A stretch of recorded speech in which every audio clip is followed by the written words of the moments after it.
Hey, what's going on, everybody? And welcome to season 4 of Legacy's Journey, where we talk about creating what outlives you. I'm your host, Cameron Williams, owner of Kynli Consulting, where we focus on strategic financial growth for marketing agencies so that they can live the dream life they deserve and not be a slave to their business. And we do that through CFO services, consulting, and some financial advising. Now, this is season 4, where we're focusing on companies who have bought, sold, scaling, or excelling, right? And so, of course, I was talking to one of my coaches, and they were like, "Oh man, Cameron, that's good that you have some of the leading industry." I need to slow down. Some of the leading industry experts, but also one thing you can do is make sure that you're giving some good educational content to your audience. What if they want to just hear from you on some of the latest things or some different strategies? And I was like, you know what? That is a great idea. So what we're going to do in season 4 and probably going forward is every so many episodes, we'll have maybe a 10 to 15 minute episode where it's just me. And we're going to go over a lot of the things that we talk about. For all of you who don't know, again, my name is Cameron. I don't think y'all can see my degrees. They're like over here. But I'm Cameron. I'm the owner of Kynli Consulting. We've been in business for over 7 years now. In regards to experience, I've literally done nothing but accounting my whole entire adult life, like literally finishing up college, going into my master's, all the way up to now. I've done nothing but accounting. I've worked on the public accounting side, which is like your traditional CPA firm. So think bookkeeping, audits, and tax returns. And then I've also worked in private accounting, which is working for like a corporation in their accounting department. So being really like in a specific area. And I've been in tech, I've been in energy, been in processing. So literally have run accounts that have millions of dollars a day go through, having to balance that, etc. So right now this is October, so maybe this will be the October episode. I don't know if we'll do 1, 2, or 3 of these. I don't know how frequently this is going to be, but we'll just say we'll do one per month, for example. So for October, what are some of the things you need to be thinking about as you enter into Q4? Now, literally, this is the 1st of October, so we literally just finished Q3. And one of the things I'm pushing all of my people to do, they do it with us, but all of our clients, we're doing what we call quarter end strategy calls. Why? Because you literally just finished Q3. So we have 3 months of data to add to Q1 and Q2. So 9 months in total. And we have 3 months left to close out the year. And for every industry, there's going to be some differences, right? For some people, mostly your like e-commerce types, your marketing, everybody's going to run something in Black Friday. So we know that that's coming. So we can already expect that end of November, beginning of December to have some huge, typically, jumps in revenue, right? So we need to try to predict that. What is that sale going to be? What is that offer going to be? What is that going to look like? What is the profitability? Do we have the team and the systems and software in place to ensure that we can fully capture all of that? And we're not going to start suffering from client delivery now taking a big tank and dive just because we had this great month because of this deal. This is also conference season, right? So if you are sponsoring a conference, having a vendor booth, what is your plan of attack? I cannot stress that a lot. Right now, we're getting ready to go to the GHL conference. That's in about 2 weeks. And we have several clients there that are not only presenting, but also going to have some booths. And we've already been talking about prior, hey, what does the offer need to be? How many people do you need to sign up? What are these targets? Because a lot of times, right, we go into these different environments and we just think, I just need to make a bunch of money. I just need to hit some sales. And that is true, but to a certain degree. How much sales? How many people do we need? What does that look like? What is going to get them attracted to your booth? Because I've been a vendor before, and like I've been next to a booth that was like super fire that had a bunch of people come. Mine didn't do so well because I didn't really have a plan going into how to get people to the table. I was just hoping you're going to see my nice fancy banner and they're going to want to come talk to me. And that is not the case. So everything, and you guys hear us talk about it here on the podcast. If you follow us on Facebook, which you should be, by the way, we give a ton of free content to help educate you, challenge your thoughts, and make you really evolve into, if I am not just starting my agency and I'm making like 10, 15 grand, but I'm in that 25, 30,000 and up, everything shifts to strategy. Strategy, strategy, strategy. I'm going to drill it into your head because it does us no good to just do things without a reason. If I'm going to sponsor this event, how many to even get my money back that I just spent? What's the ROI on that? I need to not only, let's say you drop 20 grand on a booth. Well, I need to not only make my 20 grand back, and remember, it's not just 20 grand for the booth, it's the shipping, the materials, it's the you flying, it's you and your team or whoever you're going to have at the booth, it's the hotel, it's the food, it's all of that. So what was 20 may really be 25K. How do I make not only my 25K back, but how do I get past 25K? Because think about it. You don't spend 25K to make 25. You spend 25 to make 35, or you spend 25 to make 40 or 50 or more. So some of the questions we really need to be wrestling with is, how long is it going to take for me to make my money back? Am I going to, if I sign 10 clients, will I make my money back in month 1 or in month 4? If you're more on the SaaS side or low ticket, man, to make 25,000, how many people do I need to sign up and get emails? And okay, it's only $100 a month. Well, I'm not going to ROI positive this until month number 10. And that's assuming none of them churn.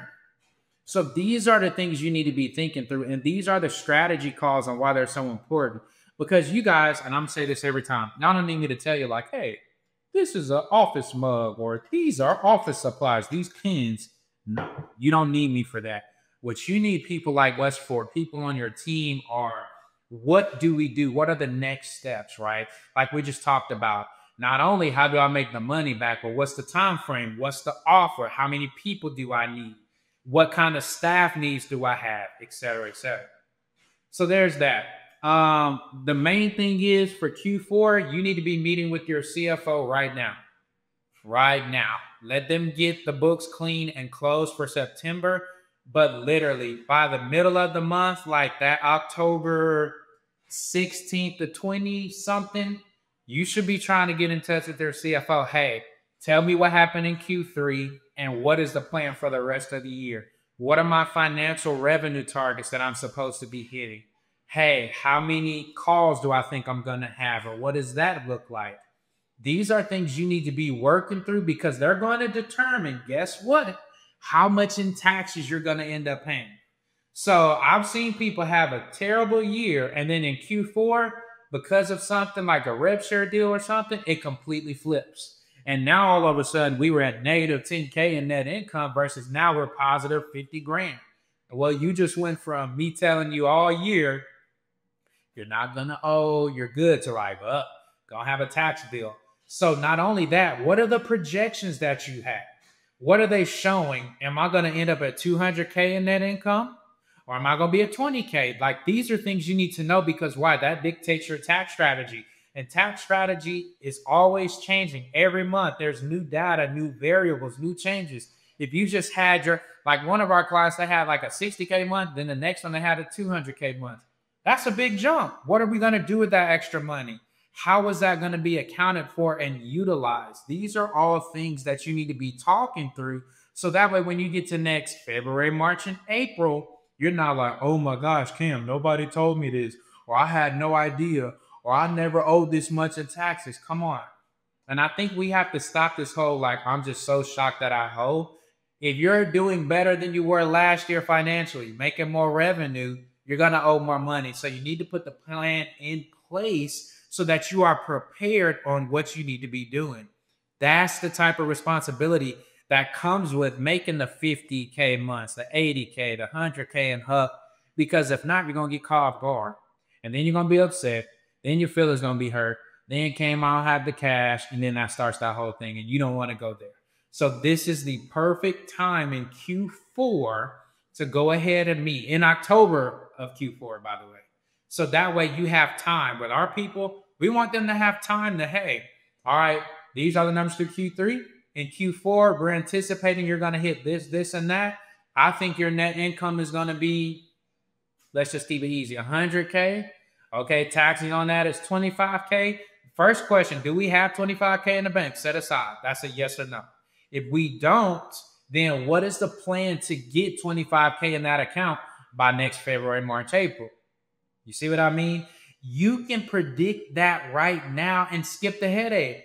Most people, if I tell you got 6 months to make 25K and put it to the side, most people will be able to do that. Or maybe say, hey, I want to pay in some estimates. So, okay, we think you're going to owe 25K. Let's put 15 or 20 in.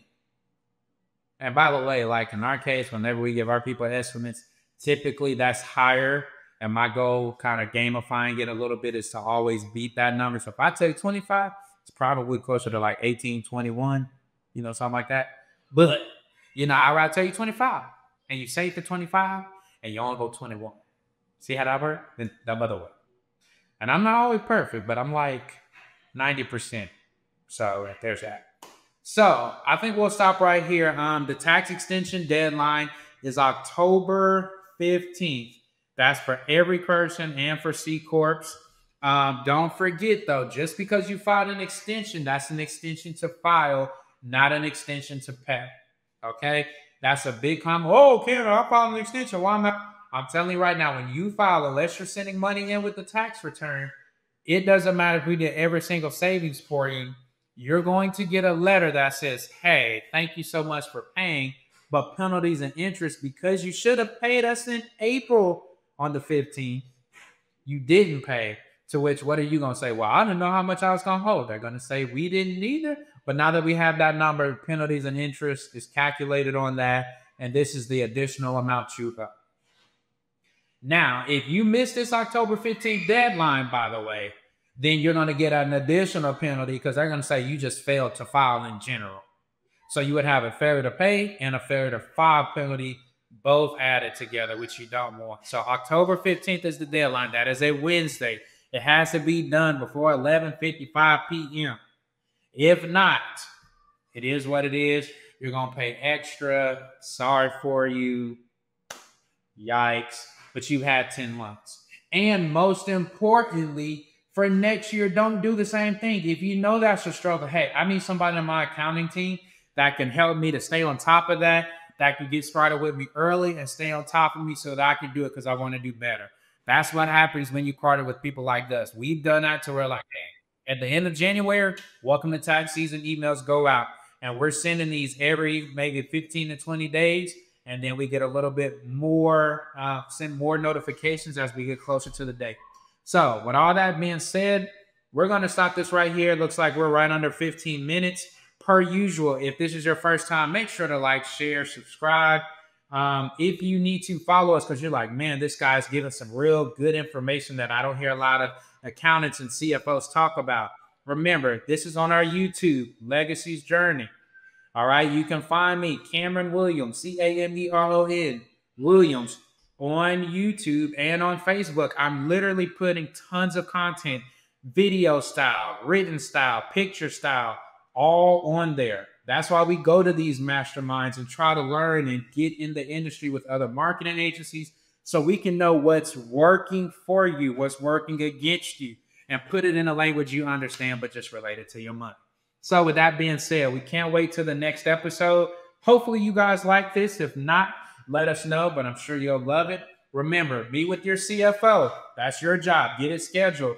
I would even challenge you to say, if they're not reaching out to you, that's a whole different issue. Don't forget, extensions are up October 15th. Send the money in with it. And yes, you will get an IRS letter saying, I know you paid, but you got that penalties and interest.